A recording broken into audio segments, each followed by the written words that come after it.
10 साल बाद, तो 40% का मतलब हो गया। तो किलो कितने 40% कितना होता है 150 करोड़ का? 60 करोड़ लोग जो है वो शहरों में बसने वाले हैं अगले 10 साल के अंदर। और ये चीज संभव होने के लिए ये तभी पॉसिबल है जब रेजिडेंशियल और कमर्शियल मिला के करीब 800 मिलियन स्क्वायर फीट हर साल बनाया जाएगा। 800 million square feet every year. 1 million में 6 जीरो लगते हैं भाई, तो कितना हो गया? 80 करोड़ स्क्वायर फीट हर साल बनाया जाएगा। मतलब आप लगा लीजिए अमेरिका का कोई शिकागो जैसा शहर लगा लीजिए, हर साल एक शिकागो बनाया जाएगा, तो जाके ये चीज 2030 तक होने वाली है। और भारत के बारे में पूरी दुनिया का जो मानना है, सरकार का जो मानना है, जो वर्ल्ड बैंक का डेटा है, वो ये कह रहा है कि 2021 से 2025 तक है ऐसी सुनहरी जंग इंडिया के रियल एस्टेट में आज तक नहीं आई होगी। तो उम्मीद करते हैं हम सब लोगों की दुआओं से ऐसे होने वाला है। सुनो, so welcome all of you once again to team Bhutani and to Bhutani group. Real estate की बात हो रही है। भारत सरकार के और वर्ल्ड बैंक सेंसस का एक और आंकड़ा आपके साथ मैं शेयर करूंगा। आप लोग गूगल पे सब चीजें चेक कर सकते हैं। आजकल तो गूगल पे आप फोन सभी के पास है, उसी में एक पता लग जाता है। अभी जो हिंदुस्तान के रियल एस्टेट इंडस्ट्री का साइज है that is around 125 US billion dollar. 125 US billion dollar. 2025 में अनुमान ये है कि ये 650 US बिलियन डॉलर होने वाला है, करीब 400 से 500% की जंप। और 2030 में ये 1000 यानी कि 1 ट्रिलियन US डॉलर होने वाला है। 800% की जंप उम्मीद करी जा रही है, अगले 10 साल में करी जाएगी, यानी 8 गुना। आज के चीजों को देखते हुए पिछले 7-8 साल से हम जानते हैं रियल एस्टेट में ज्यादा उछाल आया है क्या पिछले 7-8 साल में? हाँ या ना? पिछले 7-8 साल में हिंदुस्तान में क्या अच्छा उछाल आया है रियल एस्टेट में, या दाम ऐसे ही चल रहे हैं, रुके हुए हैं? रुके हुए हैं या उछाल रहे हैं पिछले 5-7-8 साल से? जोर से प्लीज, जोर से, मैं मछली भूल गया जी। उछाल अभी नहीं आया है, रुके हुए हैं दाम। इसका मतलब क्या है कि इन्वेस्टमेंट करने का टाइम बिल्कुल करेक्ट है। अभी गाड़ी नहीं पकड़ी तो छूटने के चांसेस होते हैं, क्योंकि एक ह्यूमन नेचर होता है कि जब दाम बढ़ने शुरू हो जाते हैं तो फिर मन मानता नहीं कि यार अभी चलो कल नहीं या तो क्या लेता, और चीज से रह जाती है। तो आप और ऑलरेडी दाम उछलने शुरू हो गए हैं। पिछले महीने 2 महीने 3 महीने में आपने सुना होगा कि 5% दाम फलाने प्रोजेक्ट में बढ़े, 7% बढ़े, 10% बढ़े, वो चीजें स्टार्ट हो गई। नोएडा की अगर बात करें, यूनाइटेड नेशंस, आप आर्टिकल इस पर पेश कीजिएगा, आप गूगल पे चेक कीजिएगा, यूनाइटेड नेशंस का top 25 well planned, most well planned cities of the world में नोएडा को चुना। दिल्ली को नहीं चुना, बॉम्बे को नहीं चुना, गुड़गांव को नहीं चुना, बैंगलोर को नहीं चुना, पुणे को नहीं चुना, मद्रास हैदराबाद को नहीं चुना, नोएडा, ग्रेटर नोएडा को चुना गया है। Top 25 cities of the world, ये यूनाइटेड नेशंस की बात कर रहा हूं। पिछले 1 साल में कोवर्किंग स्पेसेस की बात हो रही थी, 1.08 मिलियन स्क्वायर फीट जो है ऑफिस स्पेस को लीज आउट किया गया सिर्फ नोएडा में, ओनली इन नोएडा। 86% की ईयर ऑन ईयर जंप है 2019 से अगर हम 2020 को देखें। जितना मर्जी कोविड आ गया, ये हो गया, गुड़गांव में 45% डाउन गया और नोएडा में 86% अप गया 2020 के अंदर। भाई कारण क्या है? कोई बताएगा कारण क्या है? ये जेवर इंटरनेशनल एयरपोर्ट कह लीजिए, या फिल्म सिटी कह लीजिए, या टॉय सिटी कह लीजिए, या इलेक्ट्रॉनिक हब कह लीजिए, सारी चीजें क्या है? सरकार की, गवर्नमेंट की प्लानिंग है। गवर्नमेंट की सारी प्लानिंग है जिस तरीके से चीजें करी जा रही है। और उस पूरी प्लानिंग के अंदर, इस 2000 करोड़ के स्ट्रक्चर के अंदर मुझे 2, 4, 5, 7 लाख रुपए लगा के मौका मिल रहा है उस पूरी किटी के अंदर अपने पैसे को मल्टीप्लाई करवाने का। बात समझ आ रही है सभी को? कितने लोगों को समझ आ रही है बात? आप बताएं कितने लोगों को समझ में आ रही है मेरी बात? हाथ ऊपर करें, ऊपर ही रखिएगा जिन्होंने ऊपर करा, और आधा हाथ नहीं करना, तो पूरा बना नहीं। जरा आसपास सारे लोग देखें, भाई मैंने किराए तो लोग बुलाए नहीं है। तो अगर हम सभी लोग, क्योंकि हम सब लोग अलग अलग उम्र के लोग बैठे हैं, अलग अलग तजुर्बे के लोग बैठे हैं, अलग अलग इंडस्ट्री के लोग बैठे हैं, अलग अलग एरिया के लोग बैठे हैं, अगर सभी लोगों का ये मानना है तो आप ये समझिए ना, एक मिनी हिंदुस्तान बैठा है यहाँ पे 300 लोगों के रूप में। So that is where we are headed. और कोवर्किंग स्पेस की जैसे बात करी, coworking spaces is the new avatar of office space. Office space का नया अवतार है कोवर्किंग स्पेसेस। कोवर्किंग स्पेसेस क्या होता है? जैसे कि पता होता है नाम से को वर्किंग का मतलब मिल बांट के जो है चीजें करी जाए। को वर्किंग क्या फायदे हैं उसके कोई बताएगा, क्यों इतना एक्सपैंड कर रहा है, क्यों इतना ग्रो कर रहा है को वर्किंग स्पेसेस इंडिया के अंदर, दुनिया के अंदर, नोएडा के अंदर, दुबई के अंदर। नोएडा की ब्यूटी है, आप नोएडा जब आएंगे दिल्ली से TNT से अगर हम आते हैं, अगर सीधे या लेफ्ट हो गए 16 के मेट्रो की तरफ और सीधे गए तो नोएडा के सारे सेक्टर आ जाते हैं। वो है हमारा नोएडा, गौतम बुद्ध नगर, यूपी 201 301। और अगर राइट मुड़ गए इस तरफ जहां हम बैठे हैं एक्सप्रेस वे की तरफ, तो that is not Noida UP, वो है Noida Dubai, Noida Singapore, Noida New York. इस तरह की फील है जितना आप इस तरह यहाँ पे चीजों को देखेंगे। एंड स्पेशली भूटानी ग्रुप जो चीजें कर रहा है, जिस तरह की बिल्डिंग है, मेरी आपसे रिक्वेस्ट है 2 काम आपने जरूर करने हैं। एक प्रेजेंटेशन हॉल है, वहां पे करीब 3-3.5 मिनट की प्रेजेंटेशन है, वो जरूर देखिएगा। It will give you a lot of knowledge about the product. कितना पैसा लगाना चाहिए यहाँ पे, क्यों लगाना चाहिए, आपको 2-3 मिनट में बहुत अच्छे से क्लियर होगा। और दूसरा काम, aerial site visit alpha tower के 29th फ्लोर पे आप जाके, लिफ्ट ऑपरेशनल है, पैदल नहीं जाना पड़ेगा, तो 29th फ्लोर पे जाएं और वहां से पूरे शहर को जरा देखें कि हम कहाँ आए, किस तरह की चीजों में हम पैसा इन्वेस्ट करने वाले हैं। सो को वर्किंग स्पेसेस क्यों लगाना चाहिए पैसा, क्यों ग्रो कर रहा है ये सेक्टर, वाई को वर्किंग स्पेसेस मैं 1000 स्क्वायर फीट या 500 स्क्वायर फीट का अपना डॉक्यूमेंट दफ्तर क्यों ना लूं, जिसकी चाबी मेरी मर्जी, मेरी मालिक मैं, को वर्किंग क्यों लिया जाए। कम पैसों में मिल जाता है, ओके, और कोई बिल्कुल ठीक कह रहे हैं, कम पैसों में मिल जाता है, सारी फैसिलिटी मिल जाती है, पर कम नहीं लगाने पैसे, कम पैसे लगाओगे तो मिलेंगे भी कम ही। जी सर, कम में सारी फैसिलिटी मिल जाती है। स्टार्टअप है, फैंटास्टिक स्टार्टअप है, स्टार्टअप्स को गवर्नमेंट की पॉलिसी सपोर्ट करती है, so on and so fourth. और कुछ एक एड्रेस बनता है, एक नहीं, वो तो आपने साइबर हब की बात करी, कोवर्किंग तो जगह जगह है, गूगल पे चेक कीजिए, जिसके पास फोन है वहां टाइप कीजिए कोवर्किंग रेंटल्स इन नोएडा, फोन निकालिए, टाइप कीजिए कोवर्किंग ऑफिस रेंटल्स इन नोएडा, तब तक आप टाइप कीजिए। ओके, कमिंग बैक, एक पॉइंट आप में से किसी ने भी ओवरहियर किया था, मैंने आपने बताया लोग कम कीमत नहीं कहूंगा, कीमत और कॉस्ट दो अलग चीजें होती है। लो मेंटेनेंस कॉस्ट जरूर बोलूंगा, लो कॉस्ट है। आज की डेट में स्मॉल एंटरप्राइज, मीडियम एंटरप्राइज, जितनी भी कंपनियां हैं, 10 लोगों का स्टाफ, 30 लोगों का स्टाफ, 30-35 लोगों का स्टाफ, सैलरी के अलावा कितने खर्चे होते हैं, किराया ले लीजिए, फर्नीचर ले लीजिए, फिटिंग ले लीजिए, फिक्सचर ले लीजिए, ओवरऑल जगह को मेंटेन करने का पैसा ले लीजिए। 15-20 लोगों का स्टाफ है तो कम से कम कितना पैसा लगेगा हर महीने सैलरी के अलावा, बताएं।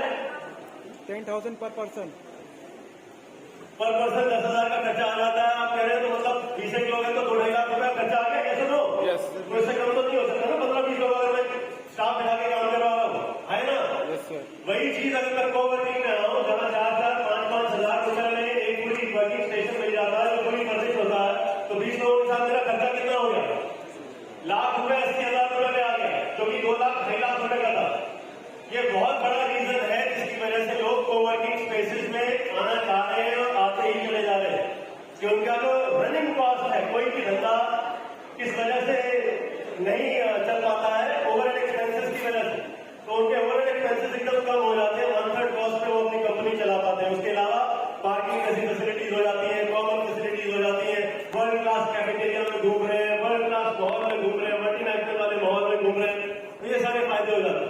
एक ये लो कॉस्ट, और दूसरा सबसे बड़ा फैक्टर है कोवर्किंग में एडवांटेज जो है वो है फ्लेक्सिबिलिटी। मैं क्यों कह रहा हूं coworking is a new avatar of office spaces. Flexibility आ जाती है, मैं जब चाहूं 10 स्टाफ को 12 कर सकता हूं, मैं जब चाहूं 12 के स्टाफ को 10 कर सकता हूं। वरना अगर मैंने ऑफिस अपना बना लिया तो वो ऑफिस ऐसे रबड़ का नहीं कि जब चाह बढ़ा लिया, जब चाह मैंने श्रिंक कर लिया। लेकिन कोवर्किंग में मेरे पास ये फ्लेक्सिबिलिटी है कि आने वाले टाइम के हिसाब से, अपने बिजनेस के रिजल्ट के हिसाब से मैं ऑफिस को एक्सपैंड या कॉन्ट्रैक्ट कर सकता हूं। इसलिए इसकी डिमांड इतनी ज्यादा बढ़ती चली जा रही है, and that is why it is the right investment. Type किया किसी ने, रेंटल्स कितने आ रहे हैं आजकल, कोवर्किंग ऑफिस स्पेसेस में रेंटल कितने आ रहे हैं, आप किसी ने टाइप किया तो बताइए प्लीज। 132 सेक्टर सामने ऑफिस से भरा हुआ है, आप टाइप कीजिएगा 132 में कितना रेंट आ रहा है रेंटल, कोवर्किंग लगभग कितने रेंटल में मिलता है। यहाँ आप 132 टाइप कीजिएगा तो 80 रुपए से 90 रुपए का पर स्क्वायर फुट का किराया आ रहा है, जिस इलाके में आसपास जहां बैठे हैं उसके आसपास। अगर आप WTT की बिल्डिंग का देखेंगे, रजनीगंधा चौक में मैक्स टावर देखे सब लोगों ने, वर्ल्ड क्लास नहीं है बट बहुत सुंदर बनाया हुआ है, बड़ा अच्छा और साफ सुथरा बनाया हुआ है। तो वहां पे भी 80 रुपए, 90 रुपए, 100 रुपए का रेट चल रहा है किराए का। जहां हमारा ऑफिस है 1000 इंचेस का सेक्टर 3 के अंदर, वहां 55 रुपए, 60 रुपए, 50 रुपए पर स्क्वायर फुट का किराया चल रहा है।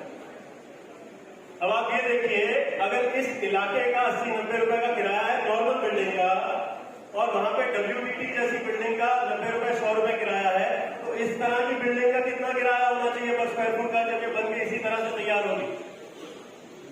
कितना रेंटल होना चाहिए पर स्क्वायर फुट का? 125 to 150. Sky is the limit. 125 भी हो सकता है, 150 भी हो सकता है, 500 रुपए पर स्क्वायर फुट भी हो सकता है, जब वो चीज बन के खड़ी होगी। पीछे हम आशीष भुटानी सर के साथ बैठे हुए थे, तो आशीष भाई का कहना था कि इसके ऊपर जो क्लब बनाया जा रहा है, ये अल्फा तब की बात कर रहा हूँ मैं, साइबर क्लब की नहीं, जहां हम बैठे हैं जो बन चुका है, अल्फा तब का जो क्लब बनाया जा रहा है, उसकी शायद 25-30 लाख रुपए में वो मेंबरशिप बेचना चाहे एक आदमी को। और साथ में ये भी कहना था कि पक्का नहीं हो सकता है मेंबरशिप ना ओपन करो। तो इस तरह की चीज ये बन रही है, और ये उससे भी आगे, ये 29 फ्लोर का कॉम्प्लेक्स है, जहां आप अभी जाके देखिएगा, और ये 50 माले की बिल्डिंग बन रही है। इसमें टावर बी में 43rd फ्लोर है, जहां पे आप इन्वेस्ट करने वाले हैं। आप अभी 29th फ्लोर का जाके खूबसूरती देखेंगे, this is the 43rd floor जहां पे आप इन्वेस्ट करने वाले हैं। इंडिया का भी कल्चर धीरे धीरे हाईराइज की तरफ जा रहा है, सभी लोग महसूस कर रहे हैं ये बात, आए ना? कितने लोगों को लगता है कि हाँ ऐसा सच है फ्यूचर के लिए? आप ऊपर करें, वंडरफुल, सभी लोग अखबार पढ़ते हैं, everybody is aware, very nice. So 120 या 100 या 150, 200 रुपए किराए की बात कर रहे हैं। भुटानी में आपके अग्रीमेंट पे जो लिखित आपको डील जा रही है, वो क्या लिखित डील जा रही है? जिनके साथ आए उनसे पूछिएगा जरूर। ये लिख के दिया जा रहा है कि रिटर्न जो आपको ऑलरेडी दे रहे हैं वो तो नहीं रहे, पोजेशन के बाद भी आपको 3 साल का लिखित उसमें गारंटी मिल रहा है, मतलब 2026-2027 तक को लिखित आपको उसमें गारंटी मिल रही है।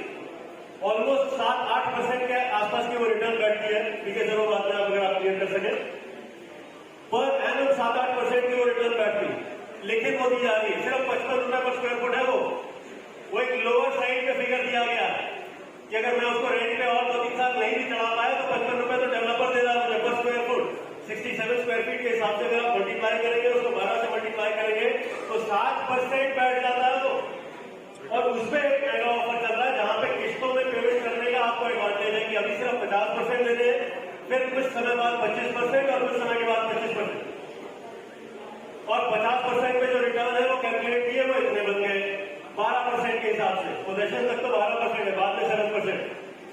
और फिर आप जब 18 महीने रह जाएंगे आप फिर 25% लीजिएगा उसका रिटर्न, फिर जब स्ट्रक्चर कंप्लीट हो जाएगा 25% लीजिएगा उसका रिटर्न। वो सारे रिटर्न को जोड़ के जो भी 1-1.5 लाख 2 लाख रुपए बनता है, वो सारे का सारा पैसा आपके शुरू की 50% में से ही कम किया जा रहा है एक ही झटके में, पहले दिन। This is the mega offer जो आपने जगह जगह भुटानी के बोर्ड देखे होंगे कि इंडिया में पहली बार ऐसा किया जा रहा है कि 3 साल का रिटर्न आपको अप फ्रंट दिया जा रहा है बिना पैसे काटे, पूरे का पूरा 100% के हिसाब से। सवाल ये नहीं है कि मैं यहाँ पैसा लगाऊं या ना लगाऊं, सवाल यह है कि जब इतनी बड़ी और इतनी बेहतरीन और इतना सारा कुछ बेहतर है तो मुझे इतनी स्कीमें क्यों दी जा रही है? पूछना तो ये चाहिए किसी को। मैं आपसे पूछना चाहूंगा क्यों दिया जा रहा है? भुटानी में क्या फायदा है इतनी ज्यादा स्कीमें देंगे? बताएं, बिल्डर को डेवलपर को क्या फायदा है? कोई बताएं प्लीज, जितने कस्टमर्स आए हुए हैं उनमें से कोई बताएं मुझे प्लीज। सरप्राइज गिफ्ट अनाउंस किया ना जी? हाँ जी, चलिए कोई भी बताना चाहे, डेवलपर ने ऐसा क्यों किया? डेवलपर जैसे कि जीरो डेट की अभी बात थी, अगर आपसे और मेरे से वो पेमेंट नहीं आएगी तो पेमेंट कहां से आएगी? कहां से आएंगी? अगर हमसे नहीं आएंगी तो कहां से आएंगी? बैंक से आएंगी या फिर फाइनेंशियल इंस्टीट्यूशन से आएंगी या बड़े बड़े एफडीआई के थ्रू आएंगी जहां पे ब्याज का खर्चा आएगा 10%, 12%, 15%, 18% में पैसा उठाते हैं डेवलपर लोग मार्केट से, जबकि यहाँ पे उनको सिर्फ 7% की कीमत पे सारा फंड अवेलेबल हो रहा है, जिसकी वजह से वो जीरो डेट कंपनी बन गए क्योंकि सारा पैसा आप ही के प्रोजेक्ट में इन्वेस्ट कर रहे हैं। इस बात की इंपॉर्टेंस आप समझ पा रहे हैं ये सब लोग? और दूसरा फायदा ये हो गया कि ना सिर्फ 18 या 12% की बजाय सिर्फ 7% का खर्चा देना पड़ा। दूसरा फायदा ये भी हो गया कि माल भी बिक गया। दूसरा फायदा ये हो गया कि माल भी बिक गया, दोनों काम हो गया। ये हो गया डेवलपर की साइड। अब हमारी साइड देखते हैं, हमें क्या फायदा हुआ? कस्टमर को क्या फायदा हुआ? हम लोगों को क्या फायदा है यहाँ पैसा लगाने से? भाई जिस तरह कि हम छोटे पैसे की बात कर रहे हैं, 4 लाख, 6 लाख, 10 लाख, 20 लाख, वो 10-20 लाख रुपए में या 4-5 लाख रुपए में नॉर्मली हम कर क्या सकते हैं? यहाँ पर हम ज्यादा से ज्यादा 4-5 लाख रुपए में हम क्या करेंगे? क्या किया जा सकता? कोई सबसे पहले माइंड में यही आता है कि पैसा सेव जगह लगाओ, Yes, sir. है ना? Yes, sir. Yes, sir. तो सबसे ज्यादा सेफ एक इंडियन मेंटालिटी जो आपकी और मेरी है, वो क्या कहती है? पैसा कहाँ रखना चाहिए? Safe रहे। बैंक में एफडी में रखना चाहिए। क्या ब्याज मिलता है? 4 लाख रुपए पे आज की डेट में 3-3.5-4% से शुरू होकर 5%, 5.5%, 6%, ऐसा ही है मेरे ख्याल से जी। मैक्सिमम 6% उसमें भी कुछ होगा। ये सीनियर सिटीजन को है, आपके और हमारे लिए कुछ साल बचे तो हमें कोई मिलेगा तो बात है, बट खुशी की बात नहीं है, क्योंकि ये ब्याज दर, अगर मेरी पहली वाली बात सच थी, अगर वाकई में अगले 5 साल में हिंदुस्तान बहुत तरक्की करने वाला है, तो ये ब्याज दर बढ़ेंगे या घटेंगे? तो ये ब्याज दर और ज्यादा घटते चले जाएंगे। मुझे याद है 91 में मैंने एक एफडी कराई थी, 96, 97 में। उस समय स्कीम होती थी कि double your money in 5 years, 5 साल में पैसा डबल होता था। आज मेरे ख्याल 9 साल 10 साल लग जाए, शायद उससे भी ज्यादा। और अगर वो मुझे 100 रुपए 200 रुपए 10 साल में बन भी रहे हैं, तो 10 साल में टमाटर की कीमत जो है वो डबल से ज्यादा हो जाती है, क्योंकि कॉस्ट ऑफ इन्फ्लेशन है। तो मेरा पैसा एप्रिशिएट नहीं हो रहा, बल्कि एप्रिशिएट हो रहा। तो 200 रुपए से ज्यादा तो 100 रुपए की वैल्यू थी 10 साल पहले। तो मेरे लिए ये फायदा हो गया कि उस 4% या 5% के बजाय मुझे मिल रहा है शुरू में 12% और पोजेशन के बाद भी लिखित रूप से गारंटी मिल रही है 7% की। ये पहला फायदा। और दूसरा फायदा क्या है कि साथ में मेरी प्रॉपर्टी जो एप्रिशिएट हो रही है वो अलग हो रही है। तीसरा फायदा ये है कि हिंदुस्तान के बुर्ज खलीफा में सामान खरीद रहा हूं भाई, मच्छी बाजार में नहीं खरीद रहा हूं। I am buying property in a world famous monument. बच्चों के लिए जो चीज मैं बना रहा हूं वो उस लेवल की बना रहा हूं। Yes, sir. तो सवाल ये नहीं है कि लोग कहते हैं ना जैसे कि भाई पैसा कमाने के लिए पैसा लगाना पड़ता है, करोड़ों कमाने के लिए करोड़ों लगाने पड़ते हैं। बात ये, मैं अग्री नहीं करता इस बात से। पैसा कमाने के लिए पैसा नहीं चाहिए, पैसा कमाने के लिए सही समय पे सही फैसले की जरूरत है। आपको यहाँ पे क्या करना है, कितना पैसा इन्वेस्ट करना है, आप कितनी रिटर्न चाहते हैं, जितने हमारे एआई परिवार के लोग हैं, आप उनके साथ बैठे, डिटेल में समझें और उसी हिसाब से जो है फैसला लिया जाए। बाकी अंत में यही कहूंगा कि आप सब लोगों का समय निकालने के लिए बहुत बहुत धन्यवाद। इतनी बढ़िया महफिल देख के ऐसा लग रहा है कि भगवान का आशीर्वाद है। जय भवानी, जय भंडानी।